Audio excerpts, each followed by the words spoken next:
Tentunya ini setiap tahun untuk Ramadan terdapat perbedaan awal Ramadan dari Muhammadiyah dan PBNU. Kira-kira kalau dari PBNU sendiri menyikapi perbedaan ini di tahun 2024 bagaimana?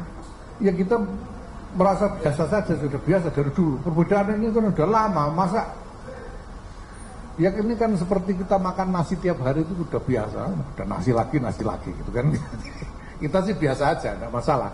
Dan masyarakat juga saya kira tidak ada yang diganggu, kan nggak ada yang dilarang. Mau puasa hari ini juga nggak ada yang larang, dibiarkan aja. Mau lebaran duluan, ya nggak puasa juga nggak dihukum.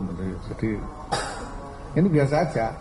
Coba kalau pandangan dari bukan hanya PBNU tapi pandangan Nahdlatul Ulama dari dulu itu selalu bersandar kepada keputusan sidang isbat pemerintah.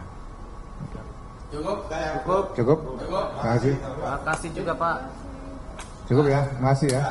Oke. Terima kasih. Oke. Foto dong, Ustaz. Bertiga.